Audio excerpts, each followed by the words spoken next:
Hello बच्चों, कैसे हो? बढ़िया। आप बढ़िया तो मैं भी बढ़िया। तो देखो बच्चों, आज हमें क्या पढ़ाई करनी है। आज है हमारे पास कक्षा 10 का विज्ञान का पाठ नंबर 6 का भाग नंबर 2।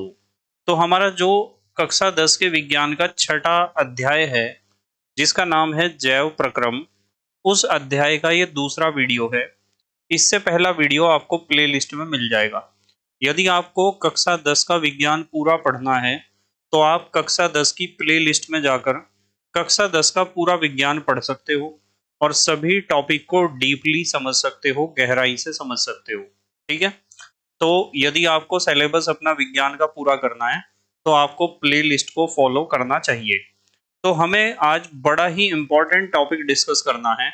आज का हमारा टॉपिक है मनुष्य की आहार नाल में पाचन। बहुत इंपॉर्टेंट टॉपिक है मनुष्य की आहार नाल में पाचन। तो सबसे पहला सवाल बच्चों के दिमाग में आता है कि सर आहार नाल का क्या मतलब है। आहार नाल। तो बेटे आहार नाल का मतलब होता है, आहार कहते हैं भोजन को और नाल कहते हैं नली। हमारे जो भोजन की नली है, उस भोजन की नली को हम कहते हैं आहार नाल। और उस भोजन की नली में अर्थात आहार नाल में भोजन का पाचन किस प्रकार होता है, उन सारी बातों को हम इस वीडियो में डिस्कस करेंगे। और ये बहुत ही इम्पोर्टेंट वीडियो है हर एक लेवल के स्टूडेंट के लिए जिसे बायोलॉजी पढ़नी है या सीखनी है। ठीक है। और इसमें केमिस्ट्री का भी बहुत ज्यादा पोर्शन है इस टॉपिक में, इसलिए सब बच्चे बिल्कुल ध्यान से समझेंगे। देखो, सबसे पहले बात करते हैं कि आहार नाल क्या होती है। हमें ये चित्र जो यहाँ दिखाई दे रहा है, इस चित्र को ध्यान से देखो आप। इस चित्र में आपको एक मनुष्य नजर आ रहा है और इस मनुष्य के आहार नाल के विभिन्न भागों को दर्शाया गया है। ये चित्र बड़ा है, आप इस चित्र को देख सकते हो, ये नीचे तक है, यहाँ तक। और यहाँ तक मैं इसकी आहार नाल के सभी भागों को चित्र सहित समझाऊंगा। यहाँ चित्र में ही आपको समझाऊंगा कि मनुष्य की आहार नाल कैसी होती है और उसके आहार नाल में कौन कौन से भाग होते हैं और हर एक भाग का क्या कार्य होता है। सभी बातों को पूरा डिटेल में डिस्कस करेंगे। ठीक है। तो स्टार्ट करते हैं। सबसे पहले आपको पता होना चाहिए कि मनुष्य की आहार नाल स्टार्ट होती है इस जगह से। देखो, ये क्या है? मुख गुहा। यहाँ लिखा हुआ है, देखो। नंबर 1 पहला भाग क्या है? मुख गुहा। मुख गुहा का मतलब हमारा जो मुख है, हमारा जो माउथ है, उसके अंदर की जो खाली जगह होती है ना, उस खाली जगह को हम कहते हैं मुख गुहा, या इंग्लिश में आप कह सकते हो बक्कल कैविटी। अब ये मुख गुहा क्या काम करती है और इसके अंदर कौन कौन से पार्ट्स हैं और उन सभी पार्ट्स का काम क्या क्या है, सारी बातें हम डिस्कस करेंगे। सबसे पहले आपको पता होना चाहिए कि मनुष्य की आहार नाल या food canal of human beings, इसमें कौन कौन से पार्ट होते हैं। तो सबसे पहले मैंने बताया, सबसे पहला पार्ट होता है मुख गुहा। ये हमारी मुख गुहा है। मुख गुहा के बाद ये जो हमारी गर्दन के अंदर खाने की नली होती है, गर्दन के अंदर खाने की और सांस लेने की एक ही नली होती है। इस नली को हम कहते हैं ग्रसनी। क्या कहते हैं? ग्रसनी। सबसे पहला भाग आहार नाल का मुख गुहा। दूसरा भाग ये गर्दन की नली होता है जिसे हम कहते हैं ग्रसनी, यहां से लेके यहाँ तक। और फिर गर्दन से लेकर और पेट तक, पेट का मतलब ये जो बड़ा सा हमने बना रखा है इसे कहते हैं आमाशय या स्टोमक या पेट। तो ग्रसनी तो गर्दन वाली नली हुई। तीसरा भाग होता है गर्दन से लेकर पेट तक की नली, जिसे हम कहते हैं ग्रास नली। ये लिखा हुआ है नंबर 3, ग्रास नली। और ग्रास नली के बाद चौथा भाग आपको ये नजर आ रहा है जिसे हम कहते हैं आमाशय। ठीक है। चौथा भाग कौन सा है? ये है, ये वाला भाग। ये क्या है? आमाशय। आमाशय के बाद एक सी आकार की नली होती है। ये देखो हरे रंग से बनी हुई है सी आकार की नली। ये जो सी आकार की नली है इसे हम कहते हैं ग्रहणी। क्या कहते हैं? ग्रहणी, या ड्यूडेनम भी कह सकते हो आप। और ग्रहणी के बाद फिर नीचे की तरफ आते हैं। ग्रहणी के बाद जब नीचे की तरफ आप आओगे तो ये एक नली पतली सी नजर आ रही है हमें, लगभग ब्लू कलर की।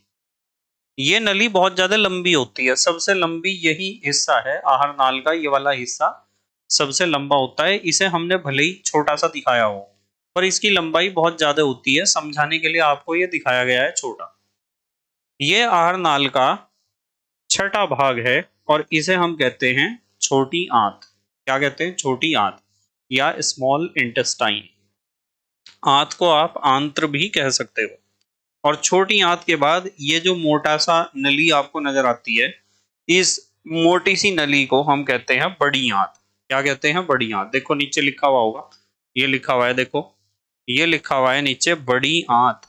तो ये बड़ी आंत है। और बड़ी आंत के बाद का जो लास्ट वाला हिस्सा होता है उसे हम कहते हैं मलाशय। और मलाशय के बाद जो ये ओपनिंग खुलती है, ये जो छिद्र खुलता है, इसे हम कहते हैं मलद्वार या एनस। ये जो आपकी बड़ी आंत और छोटी आंत का जोड़ जहां होता है, वहां एक अतिरिक्त भाग भी मिलता है।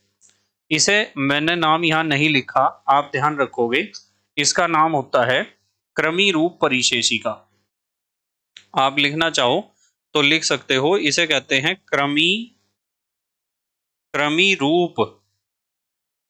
क्रमी रूप परिशेषिका। इसका काम होता है, क्रमी रूप परिशेषिका का क्या काम होता है? इसका काम होता है घास को पचाने का, सेल्यूलोज को पचाने का। ये है क्रमी रूप परिशेषिका। ध्यान रखेंगे, इसके बारे में आगे डिटेल में डिस्कस करेंगे हम। अभी मैंने आपको इसका नाम बता दिया, इसका नाम होता है क्रमी रूप परिशेषिका। इसका काम होता था, जब मनुष्य कच्चा घास खाया करता था ना, तो उस समय इसकी जरूरत पड़ती थी। ये घास को पचाने का काम करता था। एक बार दोबारा रिपीट करते हैं, ध्यान से देखना।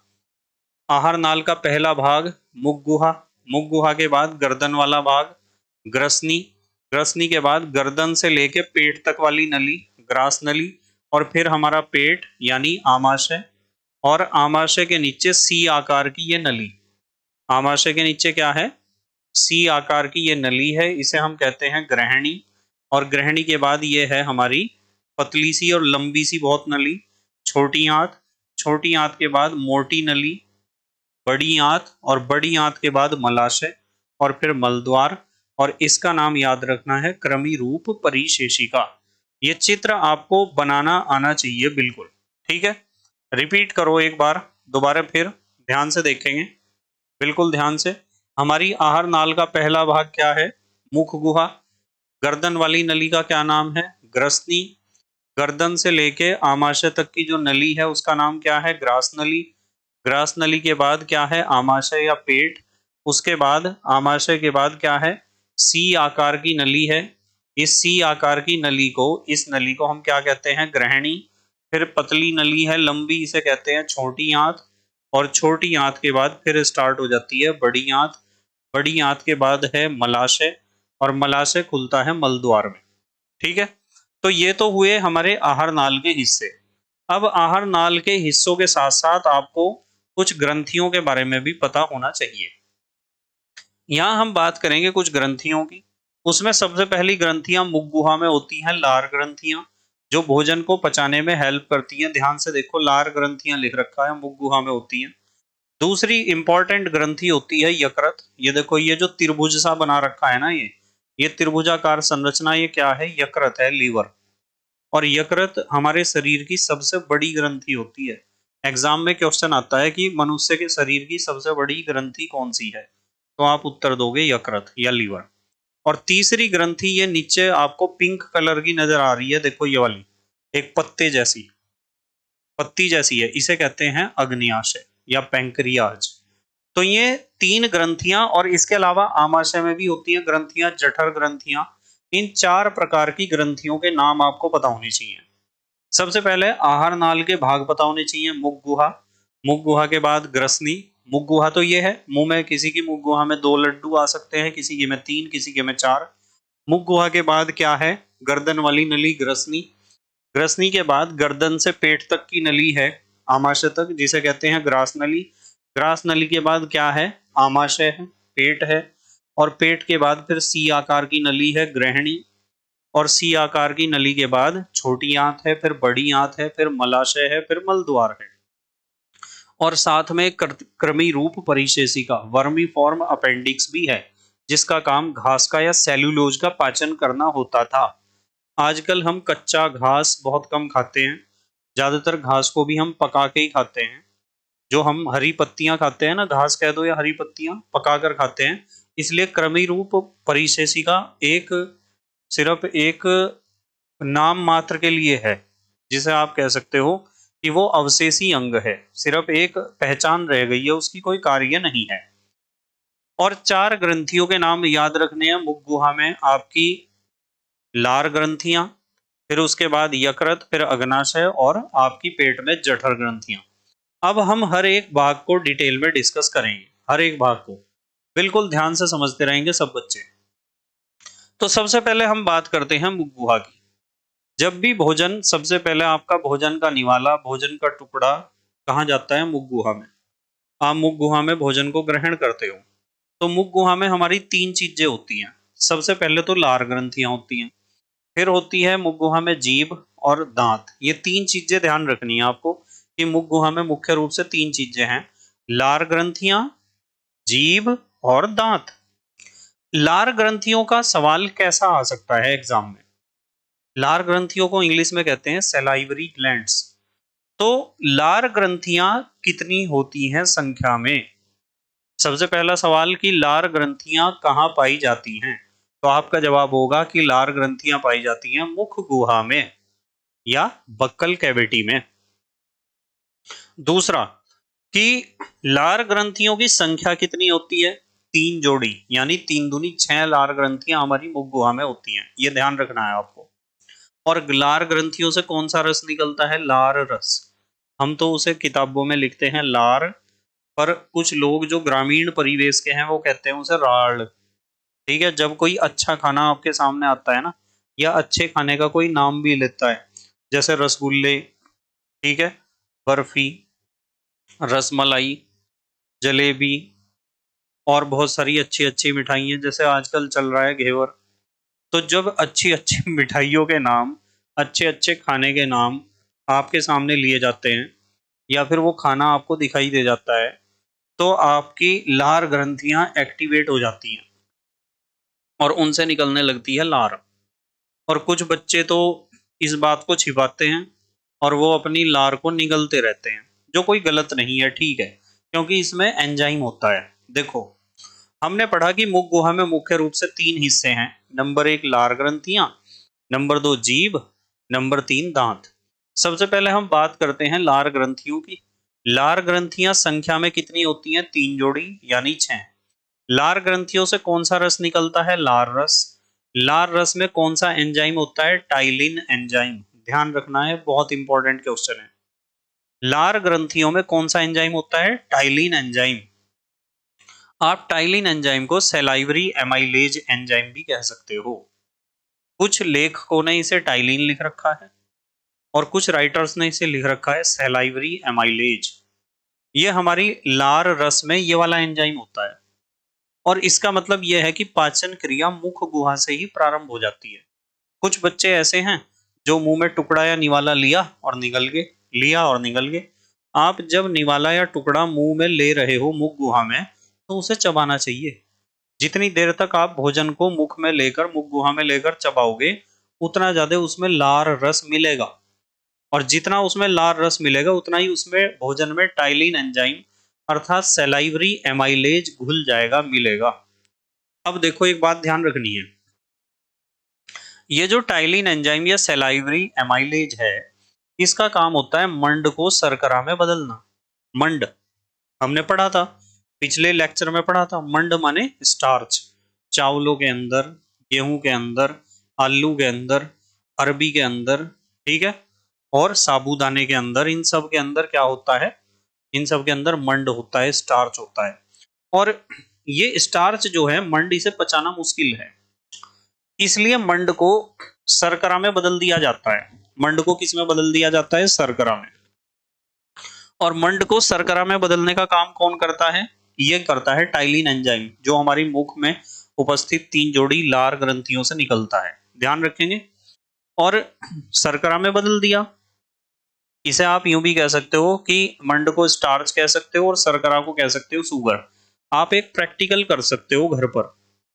आप एक अपना रोटी का टुकड़ा लो और वो बिल्कुल, उस सब्जी कुछ नहीं लगाना उसके ऊपर, उसके ऊपर घी वगैरह भी नहीं होना चाहिए।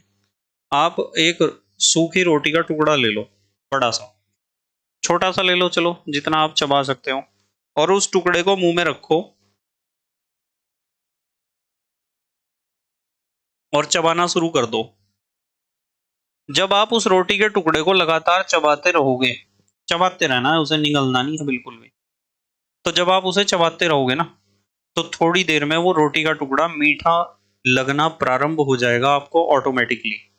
वो इसी वजह से हो जाएगा क्योंकि जो हमारा रोटी का टुकड़ा है ना, वो मंड है, स्टार्च है, और जितना आप उसे चबाओगे उतना उसमें लार रस अर्थात टाइलिन एंजाइम घुलेगा, और जितना उसमें टाइलिन एंजाइम घुलेगा उतना ही वो मंड को शर्करा में बदलेगा। शर्करा माने शुगर, मिठाई। इसलिए वो रोटी का टुकड़ा मीठा लगना प्रारंभ हो जाता है। तो ध्यान रखना है आपको कि पाचन क्रिया मुख गुहा से ही प्रारंभ हो जाती है। ऐसा बिल्कुल भी नहीं समझना है आपको कि पाचन क्रिया आमाशय में जाकर प्रारंभ होती है, स्टोमक में, पेट में नहीं। पाचन क्रिया तो मुख गुहा से ही प्रारंभ हो जाती है।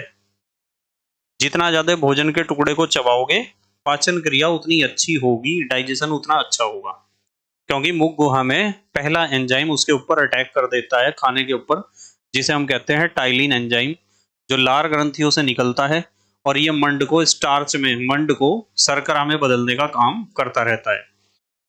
उसके बाद मुख गुहा में दूसरी चीज क्या है इंपॉर्टेंट? जीभ। अब जीभ के बारे में ज्यादा हमें समझना नहीं है। जीभ के बारे में दो तीन बातें समझनी है जो मौखिक रूप से आपके समझ में आ जाएंगी। पहली बात, जीभ का काम है भोजन को अलटना पलटना। जब आप मुंह में निवाला डाल के चबाते हो तो जीभ उसे इधर उधर अलटती पलटती रहती है। एक तो काम जीभ का यह है। दूसरा काम जीभ का यह है कि जीभ के ऊपर होती हैं स्वाद ग्रंथियां। ठीक है, टेस्ट बर्ड्स, स्वाद कलिकाएं भी कह सकते हो।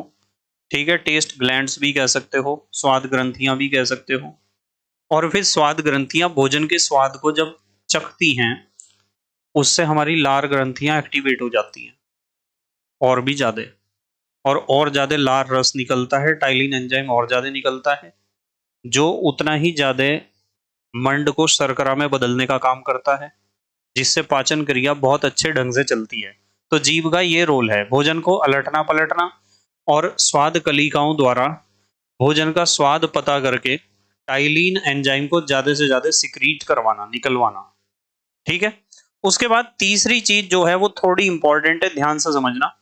मुख गुहा में जो तीसरी बात आपको ध्यान रखनी है वो है दांत। हमारी मुख गुहा में 4 प्रकार के दांत होते हैं। वैसे तो आपको पता है कि मनुष्य में 2 बार दांत आते हैं, इसलिए मनुष्य के दांतों को कहा जाता है द्विबार दंती। द्विबार दंती पहले दांत दूध के होंगे और दूसरे दांत जो हैं वो दूध के टूटने के बाद जब दूसरे आते हैं तो वो कभी नहीं टूटते, वो पक्के दांत हैं एकदम। ठीक है, वो नहीं टूटने के, और यदि टूट गए तो दोबारा उगने के नहीं है। ठीक है। तो द्विबार दंती तो एक नॉर्मल बात है। और द्विबार दंती में भी मैं आपको बताता हूं कि जो हमारे 4 प्रकार के दांत होते हैं, कृंतक, रदनक, अग्रचवर्णक और चवर्णक। कृंतक कौन से हैं? कृंतक इंसीजर, सीजर माने काटना। ये जो आगे के दांत होते हैं ना, एक जबड़े के दांतों की संख्या लिखी हुई है, कृंतक एक जबड़े में 4 होते हैं। बीच वाले 4 दांत ऊपर और नीचे, तो बीच वाले 4 दांत ऊपर और नीचे वाले 4 दांत ये होते हैं कृंतक या इंसीजर। क्या होते हैं? कृंतक या इंसीजर।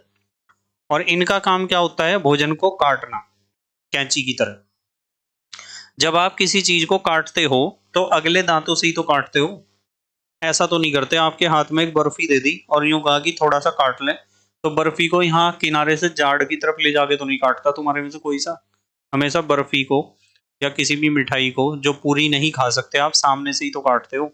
तो सामने के ऊपर के जबड़े के 4 दांत और नीचे के जबड़े के सामने वाले 4 दांत ये होते हैं कृंतक या इंसीजर। उसके बाद 4 दांत के लेफ्ट और राइट, ठीक है, लेफ्ट साइड और राइट साइड एक एक दांत नोकीले होते हैं। एक इधर होगा नोकीला, एक इधर, एक नीचे होगा नोकीला, 4 दांत के इस तरफ और एक 4 दांत के इस तरफ। वो जो नोकीला दांत होता है ना,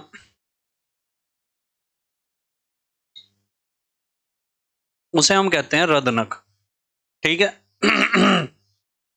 रदनक को आप कह सकते हो कैनाइन, इंग्लिश में कैनाइन कहते हैं। और ये रदनक दांत जो है चीरने फाड़ने के लिए होते हैं, किसी चीज को चीरना फाड़ना हो। जो मांसाहारी जंतु हैं जैसे कुत्ता है, शेर है, बिल्ली है, उनमें ये जो इधर के दो दांत और इधर के दो दांत है, चार दांत, कृंतक के बराबर वाले दो, कृंतक के बराबर वाले दो, ये जो दो दांत ऊपर के जबड़े में नोकीले हैं और दो दांत नीचे के जबड़े में नोकीले हैं, ये मांसाहारी जंतुओं में ज्यादा विकसित होते हैं। कभी भी देख लेना कुत्ते या बिल्ली के या शेर के दांत, ये ज्यादा विकसित होंगे, और किसी किसी बच्चे में भी ज्यादा होते हैं विकसित। तो ये होते हैं मांसाहारी जीवों में ज्यादा विकसित होते हैं रदनक। और आपके नॉलेज के लिए एक बात बताता हूँ, बहुत बढ़िया, ध्यान से समझना। ये जो रदनक दांत होते हैं ना, ये ही दूध वाले दांत सबसे पहले टूटते हैं। जिस बच्चे का दांत, जो कोई बच्चा कक्षा 6, 7, 8 में के लगभग होगा और उसका दांत टूटा हुआ होगा, तो यही वाला होगा। चेक करना अपने छोटे भाई बहनों को। ये जो दांत है नोकीला वाला, इधर वाला और इधर वाला नोकीला दांत, या नीचे वाले दोनों नोकीले दांत, रदनक या कैनाइन, ये दूध वाले दांत होते हैं, टूटते हैं जरूर और दोबारा आते हैं चारों, इनका तो पक्का है बिल्कुल। जाड़ कभी टूटती नहीं, दोबारा नहीं आती है। ये रदनक की पूरी पूरी गारंटी होती है कि ये टूटेंगे और दोबारा आएंगे। ठीक है, अगली बात, कृंतक बीच वाले चार हो गए, रदनक दो ऊपर वाले जबाड़े में, दो नीचे वाले जबाड़े में, टोटल चार दांत होते हैं रदनक। नोकीले मांसाहारी जीवों में ज्यादा विकसित होंगे और दूध के दांत ये वाले जरूर टूटेंगे, पक्की बात है। फिर आते हैं अग्र चवर्णक। अग्र माने अगले, चवर्णक माने चबाने वाले दांत। चबाने वाले दांत को हम कहते हैं जाड़ या दाढ़। तो अग्र चवर्णक दो इधर ऊपर वाले जबड़े में, दो इधर ऊपर वाले जबड़े में, इसी तरह दो दो नीचे होंगे, चार ऊपर वाले जबड़े में होंगी अगली जाड़ें और चार नीचे वाले जबड़े में होंगे। फिर आते हैं चवर्णक। चवर्णक टोटल 6 हैं एक जबड़े में, तीन इधर और तीन इधर, ये बाद तक आते रहते हैं।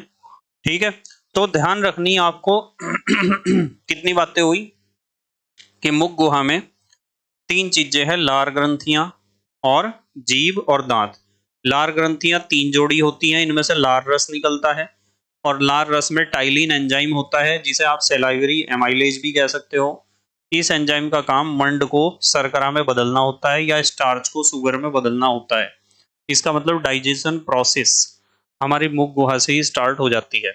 दूसरी चीज जीभ। जीभ का काम भोजन को अलटना पलटना है और जीभ पर उपस्थित स्वाद की ग्रंथियां या स्वाद की कलिकाएं भोजन का स्वाद लेकर लार ग्रंथियों को एक्टिवेट कर देती हैं, जिसके कारण लार ग्रंथियां ज्यादा टाइलिन एंजाइम निकालती हैं और भोजन का डाइजेशन ज्यादा अच्छा होता है। दांत हमारे पास द्विबार दंती होते हैं, दूध के दांत टूट के आ जाएंगे, पर जब पक्के दांत होंगे वो टूटकर दोबारा नहीं आएंगे। पर मुख्य रूप से एक वयस्क मनुष्य में चार प्रकार के दांत होते हैं, कृंतक, रदनक, अग्र चवर्णक और चवर्णक। टूटने वाले दांत रदनक जरूर होते हैं। ठीक है बेटे, तो यहाँ तो मुख गुहा कंप्लीट हुई।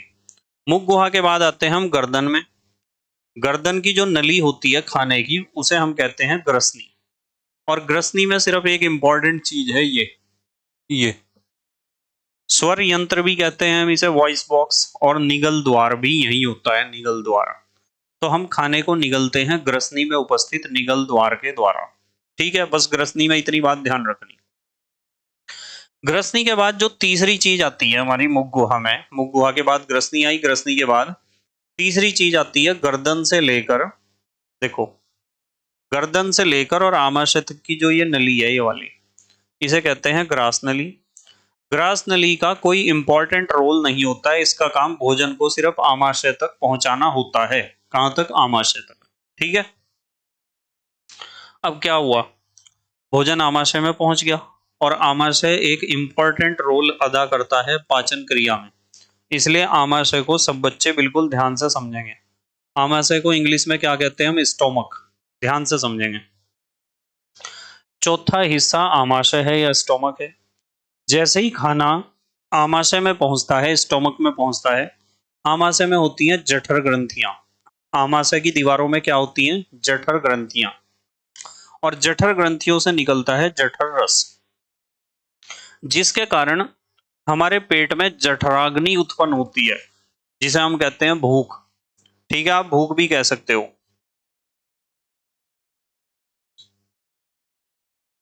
जब आपको भूख लगती है ना, तो भूख का मतलब आपकी जठराग्नि एक्टिवेट हो रही है और जिन बच्चों को भूख लगती है ना वे स्वस्थ हैं, यूं समझ लो। और जिन्हें भूख ही नहीं लगती वे स्वस्थ ही नहीं है, या फिर भूख लगने से पहले ही खा लेते हैं, वो भी गलत है। ठीक है, खाने का निश्चित समय होना चाहिए, पर भूख लगनी चाहिए, जरूर ध्यान रखना। भूख लगना बहुत जरूरी है आपके लिए। आमाशय में आमाशय की दीवारों में जठर ग्रंथियां होती हैं। जठर ग्रंथियों से निकलता है जठर रस। और आपको ध्यान रखना है, जठर रस में चार चीजें ध्यान रखनी है। जठर रस का सबसे इंपॉर्टेंट पार्ट होता है HCl, हाइड्रोक्लोरिक एसिड या हाइड्रोक्लोरिक अम्ल। ठीक है। और ये जो HCl है, इसका काम होता है, ये स्ट्रॉन्ग एसिड है ना, प्रबल अम्ल है, आपने पढ़ा होगा केमिस्ट्री में। HCl का काम होता है भोजन को गलाना। भोजन को गला देता है, चाहे कितना ही खतरनाक भोजन हो, सबको गला देगा। और रोगाणुओं को नष्ट करेगा, जितने भी कीटाणु हैं उन्हें सबको क्या कर देगा, नष्ट कर देगा ये HCl। ठीक है। उसके बाद दूसरी चीज इंपॉर्टेंट है, एक एंजाइम जिसका नाम है पेप्सिन। हमारी जठर ग्रंथियों से जो जठर रस निकलता है, उस जठर रस में पेप्सिन होता है। पेप्सिन एक एंजाइम है। और इसका पेप्सिन का काम देखो क्या लिखा हुआ आगे। पेप्सिन, मेरे गले में प्रॉब्लम हो रही है असल में।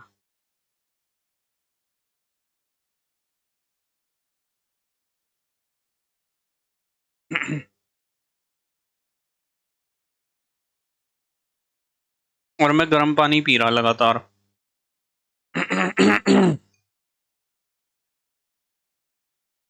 एक हफ्ते से ज्यादा हो गया, वायरल हो रहा, सही नहीं हो पा रहा। देखो, तो बेटे, नंबर 2, गला कह दो या ग्रसनी कह दो, एक ही बात है, जो कहना कह दो तुम्हें। देखो, आमाशय में दूसरी चीज होती है पेप्सिन एंजाइम, जिसका काम है प्रोटीन को पचाना। एक एंजाइम निकलता है हमारे पेट की जठर ग्रंथियों से ही, रेनिन। इसका काम दूध को पचाना होता है। एक एंजाइम निकलता है लाइपेज, जिसका काम होता है वसा को पचाना, चर्बी को, फैट को, तेल को पचाना। तो ध्यान रखना, आमाशय में ये चार बात, HCl भोजन को गलाता है और रोगाणुओं को नष्ट करता है, पेप्सिन प्रोटीन को पचाता है, रेनिन दूध को पचाता है, और लाइपेज वसा को पचाता है। यहां खेल खत्म हुआ आमाशय का।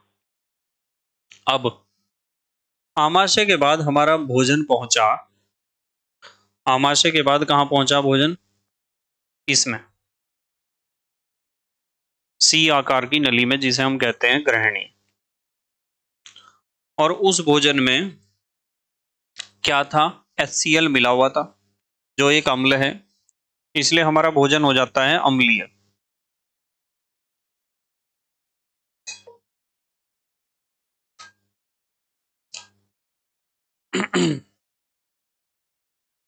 हमारा भोजन कैसा हो जाता है, अम्लीय हो जाता है भोजन, एसिडिक।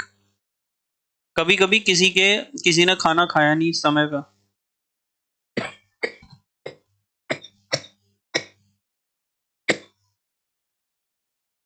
यदि किसी ने समय पर खाना नहीं खाया, या किसी ने जरूरत से ज्यादा खा लिया, तो उसकी जो पेट की दीवारें हैं, उनकी जठर ग्रंथियां पहले से ही टाइम पे एक्टिवेट हो जाती हैं। ज्यादा खाना खाने से भी ज्यादा HCl निकलेगा, और नई खाना खाओगे तो उन्हें आदत है HCl निकालने की। तो दोनों स्थितियों में ही एसिडिटी हो जाती है। कुल मिला के बात यह है कि यहाँ खाना जब पहुंचेगा वो अम्लीय होगा, एसिडिक होगा। और खाने के यहाँ पहुंचते ही ग्रहणी में सबसे पहले अपना एक्शन दिखाएगा यकृत। ये यकृत है हमारे शरीर की सबसे बड़ी ग्रंथि। ठीक है। इस यकृत में बनता है पित्तरस। क्या बनता है, पित्तरस, जिसे हम कह सकते हैं बाइल जूस। और वो पित्तरस यहाँ से आया, यहाँ से आया, और भी नलियां हैं, आया, और इस थैले में इकट्ठा हो जाता है, एक थैला सा बना हुआ है, थैलीनुमा संरचना, जिसे हम कहते हैं पित्ताशय। तो पित्तरस इकट्ठा हो जाता है पित्ताशय में, पित्ताशय कह दो, या गॉल ब्लैडर कह दो, या मोटी भाषा में कहते हैं पित्त की थैली। इसमें इकट्ठा होता है पित्तरस। उसका नाम पित्तरस इसलिए है क्योंकि वो पीले रंग का है।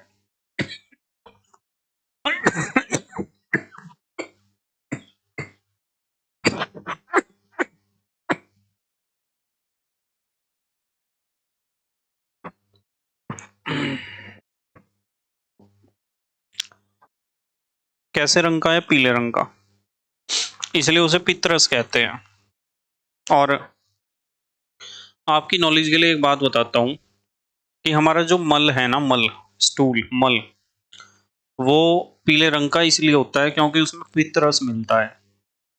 कुछ बच्चे सोचते हैं कि मल पीले रंग का इसलिए होता है क्योंकि हमारी मम्मी खाने में हल्दी डालती है। हल्दी नहीं, हल्दी डालने से नहीं, पितरस की वजह से आपका मल पीले रंग का होता है। ध्यान रखना, पढ़ेंगे अभी। देखो, हमें पता चल गया कि पितरस यकृत में बनता है और पित्ताशय में एकत्र होता है। यहाँ इकट्ठा हो गया पितरस, और यहाँ से पितरस, ये पित्त नली है, यहाँ से जाता है ग्रहणी में। और ग्रहणी की जो भोजन है इसके अंदर, वो एसिडिक था, अम्लीय, तो भोजन की अम्लता को खत्म करेगा और वसा को पचाने का भी काम करेगा। ये दो काम करता है पितरस। तो यहाँ देखो जरा, यहाँ देखो, ये ग्रहणी, पहला एक्शन यकृत का। यकृत में क्या बनता है? पितरस। पितरस कहाँ इकट्ठा होता है? पित्ताशय में। पित्ताशय से पित्त नली से होते हुए कहाँ पहुंचता है? ग्रहणी में। ग्रहणी में पहुंचकर भोजन की अम्लता समाप्त करता है और वसा को पचाना, ये काम है इसके, ध्यान रखना। दूसरा काम ग्रहणी में एक और होगा, ये लिखा हुआ, ग्रहणी का पहला काम यकृत ने करा, लीवर ने करा। तो जिसका लीवर ठीक है ना, उसका खाना अच्छी तरीके से डाइजेस्ट होता है, और जिसका लीवर ठीक नहीं है उसका पाचन क्रिया ही सही काम नहीं करेगा, उसे एसिडिटी होगी बहुत ज्यादा। तो लीवर हमारा सबका अच्छा होना चाहिए। लीवर अच्छा है उसकी पहचान है, और खराब है उसकी भी पहचान है। आपकी जो आंखें होती है ना, इन आंखों को नीचे को करके देखोगे, यदि इनके अंदर रेड कलर दिखाई देता है तो आपका लीवर ठीक है। आपके जो नाखून हैं उनकी जड़ें यदि येलो कलर की दिखाई नहीं देती, नाखून की जड़ें, तो आपका लीवर ठीक है। यदि आपने आंखें ऐसे करी और आपको येलो कलर दिखाई दे रहा, येलो कलर, तो आपका लीवर खराब है। आपने अपने नाखून की जड़ों को देखा, नाखून की जड़ें आपकी येलो कलर की हो रही, तो आपका लीवर खराब है। ठीक है, तो लीवर सही और खराब इस तरह पता चलता है। ठीक है, अब देखो, लीवर सही होना बहुत ठीक जरूरी है सबके लिए। जो हम जरूरत से ज्यादा दवाइयों का प्रयोग करते हैं, इससे भी लीवर खराब हो जाता है। बहुत ज्यादा हैवी खाना खाते हैं, एक समय में कई कई प्रकार की सब्जियां खाते हैं, तो भी उससे भी लीवर खराब हो जाता है, ध्यान रखना। बहुत ज्यादा ऑयली खाना, रोस्टेड खाना खाते हैं तो लीवर खराब हो जाता है। तो हमें हल्का फुल्का खाना ही खाना चाहिए यदि हम ज्यादा फिजिकल वर्क नहीं करते। अब देखो, सुनो ध्यान से। दूसरा, गृहिणी में इंपॉर्टेंट रोल अदा करता है अग्नाशय। कौन? अग्नाशय। तो अग्नाशय के बारे में पढ़ लेते हैं, चलो थोड़ी सी बात। ये अग्नाशय पत्ती के जैसी संरचना है इसकी। इससे भी जो है अग्न्याशय से निकलता है अग्न्याशय रस, जो ग्रहणी में जाता है। ये देखो, यहां से भी नली कहाँ जा रही? ग्रहणी में। और ग्रहणी में जाके कुछ एंजाइम छोड़ता है। इनमें पहला एंजाइम ट्रिप्सिन है, जो अग्न्याशय रस में होता है। ध्यान से समझ लेना, अग्न्याशय रस में जो पहला एंजाइम होता है उसका नाम क्या बताया मैंने? अग्न्याशय रस में पहला एंजाइम है ट्रिप्सिन। ट्रिप्सिन का काम है प्रोटीन को पचाना, प्रोटीन के अवयव जो हिस्से बचे हैं उन्हें पचाना। दूसरा एंजाइम अग्न्याशय रस में होता है एमाइलेज। एमाइलेज का काम होता है मंड को पचाना। मंड माने स्टार्च, मांड।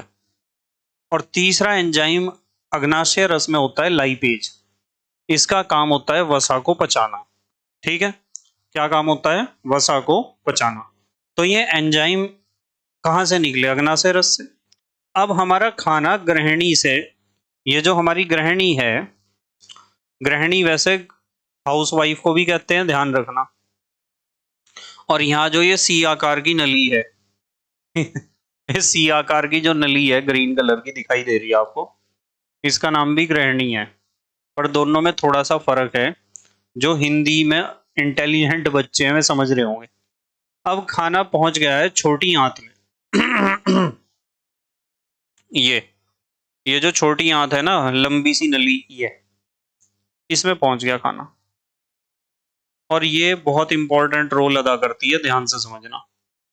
जो गृहिणी है, गृहिणी के बाद जैसे ही खाना छोटी आंत में पहुंचता है, थोड़ा सा ऊपर उठा देता हूं यहाँ, खाना जैसे ही छोटी आंत में पहुंचता है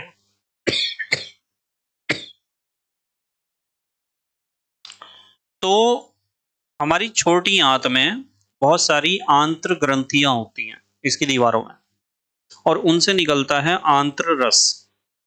और आंत्र रस में भी 5 प्रकार के एंजाइम होते हैं मुख्य रूप से।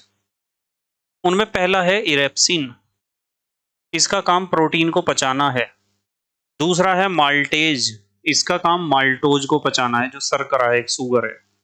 लैक्टेज, इसका काम लैक्टोज को पचाना है। सुक्रेज का काम सुक्रोज को पचाना है। और लाइपेज का काम वसा को पचाना है। ठीक है, यहां तक खाना पहुंच गया, यहां भी पाचन क्रिया चल रही है। पर मैं आपको बताता हूं कि पाचन क्रिया छोटी आंत में आकर समाप्त हो जाती है। अब छोटी आंत में पाचन क्रिया समाप्त होगी, इसका मतलब छोटी आंत तक पहुंचते पहुंचते वे जो बड़े बड़े खाने के अणु थे, जटिल अणु, बड़े अणु, वे सरल अणुओं या छोटे अणुओं में टूट गए हैं, ग्लूकोज तक टूट गए हैं। तो ग्लूकोज वहां छोटी आंत में आपको लगभग लास्ट में ग्लूकोज ही ग्लूकोज मिलेगा सारा, और भी साइड प्रोडक्ट मिलेंगे बहुत सारे, पर वहां ग्लूकोज बन चुका होगा। तो छोटी आंत में जैसे ही ग्लूकोज बनना प्रारंभ हो जाता है तुरंत, अब ध्यान से समझने की बारी है, छोटी आंत के चारों तरफ आ जाता है ब्लड, खून। छोटी आंत के चारों तरफ खून होता है उपस्थित उसकी छोटी आंत की दीवारों में, और पचे हुए भोजन का अवशोषण करती है छोटी आंत। जैसे मान लो ये मेरी उंगली है, छोटी आंत है, तो इसकी दीवारों में ब्लड होगा, और ब्लड जो है, अंदर खाना चल रहा है, भोजन चल रहा है, और यहाँ छोटी आंत के लास्ट में आके वो ग्लूकोज में कन्वर्ट हो गया, ग्लूकोज, मैक्सिमम ग्लूकोज बनना शुरू हो गया। तो छोटी आंत की दीवारों में जो ब्लड है वो छोटी आंत से ग्लूकोज को खींच लेगा, अवशोषित कर लेगा, एब्जॉर्ब कर लेगा। और इस अवशोषण को बढ़ाने के लिए कि खून ज्यादा से ज्यादा ग्लूकोज को उठा सके छोटी आंत से, इसे अवशोषण को बढ़ाने के लिए छोटी आंत की जो अंदर की दीवार होती है ना, छोटी आंत क्या है, एक पाइप ही तो है। तो यदि छोटी आंत के अंदर घुसोगे ना आप, तो आप अंदर का नजारा कुछ और ही पाओगे। बाहर से तो आपको प्लेन लग रही छोटी आंत, पर जब अंदर घुसोगे तो आपको ऐसा लगेगा जैसे छोटी आंत में बहुत सारी उंगलियां निकली हुई हैं, उंगलियां उंगलियां अंदर की तरफ, उंगलियां, उंगली, ये उंगली तो है सारी। तो अंदर की तरफ उंगलियां उंगलियां उंगलियां उंगलियां होती हैं उसमें। बाहर से तो प्लेन होती है छोटी आंत, अंदर से उसमें उंगलियां बहुत सारी, जैसे कोई ब्रश हो, कपड़े धोने वाला। समझ रहे ना आप? अब सवाल खड़ा होता है कि सर उंगलियों का फायदा क्या है। उंगलियों का फायदा यह है कि छोटी आंत की अंदर की जो सतह है वो खुरदुरी हो जाती है, और उसका पृष्ठीय क्षेत्रफल बढ़ जाता है। और पृष्ठीय क्षेत्रफल बढ़ने से और सतह के खुरदुरी होने से ज्यादा पचे हुए भोजन का, अर्थात ग्लूकोज का और पोषक तत्वों का ज्यादा से ज्यादा अवशोषण होता है, ज्यादा से ज्यादा अवशोषण। तो एग्जाम में क्वेश्चन आता है कि छोटी आंत में अवशोषण को बढ़ाने के लिए क्या व्यवस्था होती है, तो आपका जवाब होना चाहिए कि छोटी आंत में भोजन के अवशोषण को बढ़ाने के लिए अंदर बहुत सारी उंगली जैसी संरचनाएं होती हैं। और मैं आपको बताता हूं कि उस उंगली को, एक उंगली को, उन उंगलियों को हम कहते हैं रसांकुर। इन उंगलियों के अंदर भी खून ही होता है, ब्लड, जो छोटी आंत से पचे हुए खाने को अवशोषित करेगा, खींच लेगा। उस एक उंगली को रसांकुर कहते हैं, इंग्लिश में कहते हैं विलाई। और ये इसीलिए होती हैं अधिक अवशोषण के लिए, जिससे ज्यादा से ज्यादा अवशोषण हो सके। अब बच्चों के दिमाग में सवाल आता है फिर दोबारा एक, कि सर ठीक है, हमें पता चल गया कि जो भोजन छोटी आंत में पहुंच गया है, 5 एंजाइम काम कर रहे छोटी आंत में भी भोजन को पचाने के लिए। अब जब भोजन पच के अपनी लास्ट स्टेज में पहुंच जाता है तो छोटी आंत के चारों तरफ ब्लड आ जाता है, खून, वो तो रहता ही है हमेशा। और खून छोटी आंत से उठाता है पचे पचाए खाने को, यानी मैक्सिमम ग्लूकोज को और सरल अणुओं को। बड़े बड़े जटिल अणु जब सरल अणुओं में टूट गए, जभी तो पाचन क्रिया हुई, और वहां से पचे हुए खाने को खून ने उठा लिया।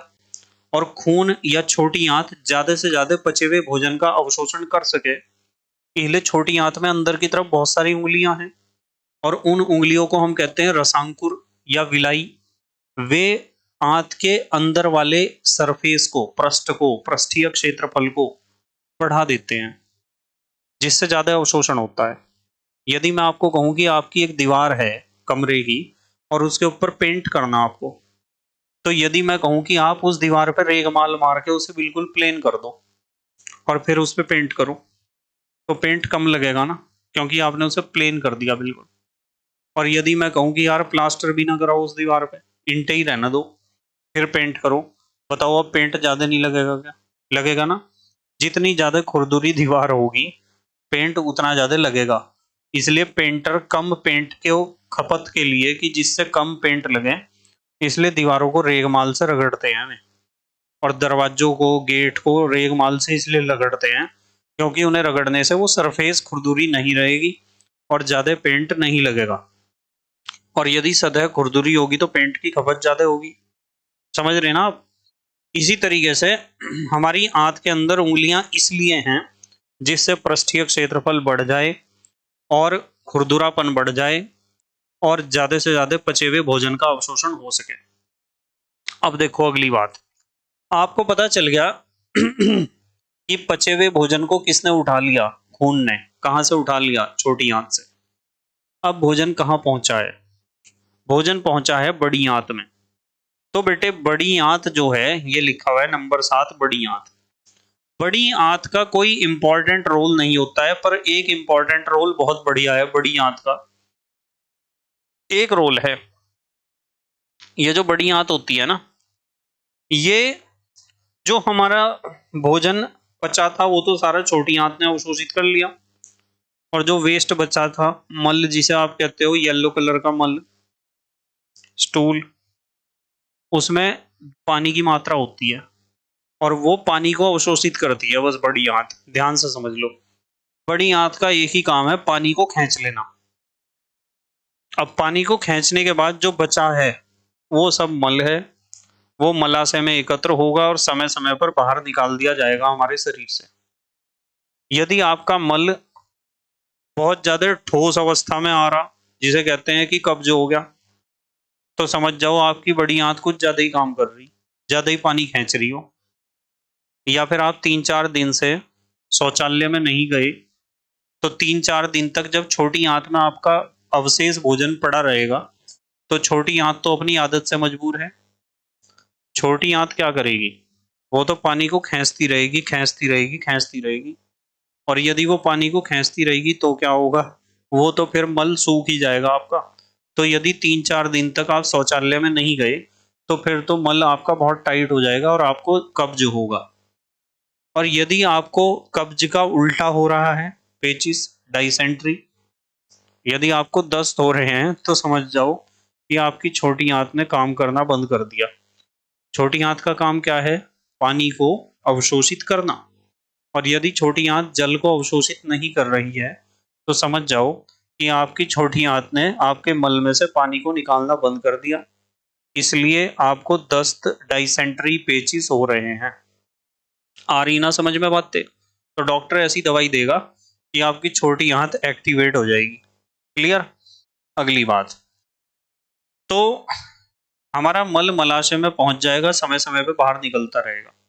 बच्चों के दिमाग में सवाल आया कि सर एक बात बताओ, कि जो खून पचे हुए भोजन को, जैसे ग्लूकोज वगैरह को उठा के लेके गया छोटी आंत से, तो वो खून उस भोजन का क्या करेगा? डाइजेस्टेड फूड का क्या करेगा? तो बेटे ये जो खून हमारा छोटी आंत से खाने को उठाता है ना, पचे हुए को, वो खाने को उठाकर कोशिकाओं में बांट के आता है सब में। मतलब पाचन क्रिया जो है ना, वो तो छोटी आंत में ही समाप्त हो जाती है। और पाचन क्रिया वहां समाप्त होगी, अब क्या होगा, अब उस पचे हुए भोजन का अवशोषण होगा। यहाँ लिखा हुआ है, देखो जरा, भोजन का अवशोषण। क्या लिखा हुआ है? भोजन का अवशोषण। इसमें आपको ध्यान रखना है कि पचा हुआ जो भोजन है वो छोटी आंत में पहुंच गया था, और आंत के चारों ओर कौन पहुंच गया था? ब्लड, खून, जो पचे हुए भोजन को अवशोषित कर लेता है। तो भोजन का अवशोषण यही होता है कि छोटी आंत में जब भोजन पहुंच जाता है, उस पचे हुए भोजन को खून अवशोषित कर लेता है, छोटी आंत से खींच लेता है। इसे हम कहते हैं भोजन का अवशोषण। पाचन क्रिया छोटी आंत तक हुई और अवशोषण छोटी आंत से ब्लड ने करा। इसीलिए तो कहते हैं खाना खाने के बाद खेलना कूदना नहीं चाहिए। यदि आप खाना खाने के बाद हल्का फुल्का टहलोगे तो ब्लड का सर्कुलेशन आपके छोटी आंत के इर्द गिर्द ही होगा, क्योंकि छोटी आंत पेट से नीचे है, और पेट से नीचे यानी आपके पैरों के टांगों के आसपास है छोटी आंत। यदि आप हल्का फुल्का टहलोगे तो आपका ब्लड उसी अंग में ज्यादा होता है जिस अंग का आप प्रयोग करते हो। जब मैं लगातार बोलता हूं तो ब्लड मेरे मुंह के इर्द गिर्द ज्यादा होता है।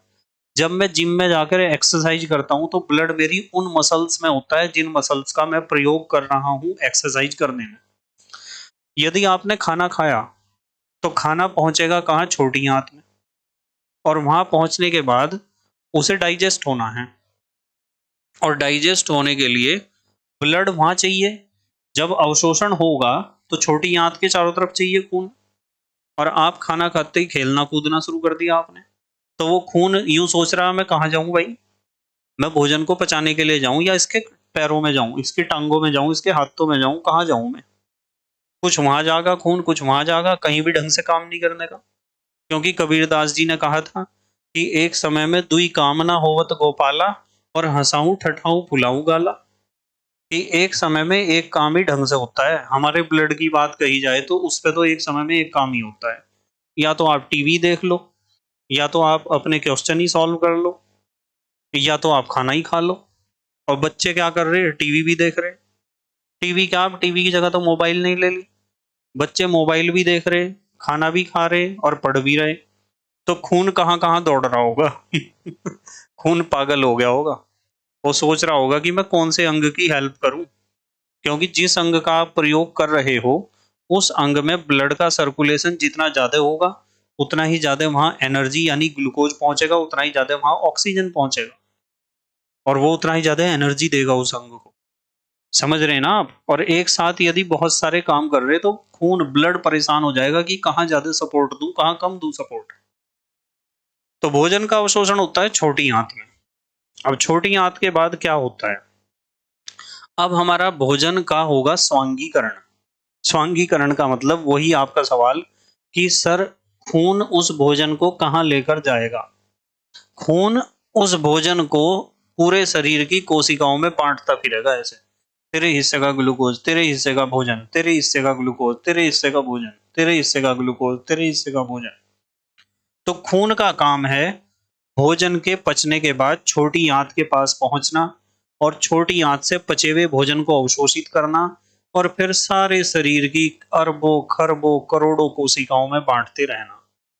ये काम ब्लड का है। और यदि ब्लड का सर्कुलेशन सही नहीं होगा तो फिर कैसे भोजन के पचने का फायदा होगा? तो भोजन के सभी अवयवों का सही जगह पे पहुंचना शरीर में कोशिकाओं में, उसे कहते हैं भोजन का स्वांगीकरण या एसिमिलेशन ऑफ फूड। भोजन के सभी अवयवों का रुधिर द्वारा कोशिकांगों में पहुंचाना तथा उचित स्थान पर विलीन होना, इसे हम कहते हैं स्वांगीकरण। ठीक है बेटे, क्या कहते हैं? स्वांगीकरण। तो कुल मिला के बात यह है कि यहाँ हमने कंप्लीट कर लिया है मनुष्य की आहार नाल में पाचन किस प्रकार होता है। बताओ समझ में आई क्या बात? मैंने आपको बताया मनुष्य की आहार नाल में कौन कौन से पार्ट हैं। मुख गुहा है, फिर ग्रसनी है, फिर ग्रासनली है, फिर आमाशय है, फिर ग्रहणी है, फिर छोटी आंत है, फिर बड़ी आंत है, फिर मलाशय है, फिर मलद्वार है। और ग्रंथियों में लार ग्रंथियां मुख गुहा में हैं, जठर ग्रंथियां पेट में हैं, यकृत है, अग्न्याशय है। आंत्र में भी ग्रंथियां होती हैं छोटी आंत में। ठीक है, तो हमें आहार नाल के सभी पार्ट्स, चित्र बनाना आना चाहिए, सभी पार्ट्स के नाम पता होने चाहिए और हर एक पार्ट का काम पता होना चाहिए कि इस पार्ट में क्या इंपॉर्टेंट फंक्शन होता है। ठीक है, बस मेहनत और ईमानदारी से पढ़ाई करते रहो और अपने हैंड रिटन नोट्स बनाते रहो। हम कल या अगली वीडियो में डिस्कस करेंगे श्वसन या रेस्पायरेशन। ये टॉपिक हम अगली वीडियो में डिस्कस करेंगे। रेस्पायरेशन का भी मैं पूरा पोस्टमार्टम करूंगा। जैसे मैंने आपको इस टॉपिक को देखो पूरा एक्सप्लेन किया है। ये डायग्राम आपको बनाना है, पीडीएफ नोट्स आपको टेलीग्राम पर मिल जाएंगे और इसी तरीके से आपको नोट्स बनाने हैं, चित्र बनाने की प्रैक्टिस और उसके चित्र में ही आपको एक्सप्लेन करना है। यदि एग्जाम में आता है तो ऐसे ही लिख के आना आपको। यदि गृहिणी के बारे में पूछता है तो यही बात लिखनी है। छोटी आंत के बारे में पूछता है, कुछ भी पूछता है तो यहाँ सारे सवालों के जवाब हैं आपके, बिल्कुल एकदम A to Z सारे क्वेश्चंस के आंसर यहाँ हैं। ठीक है, बस मेहनत और ईमानदारी से पढ़ाई करते रहो और अपने हैंड रिटन नोट्स बनाते रहो। तो thank you very much for watching this video. Okay, bye.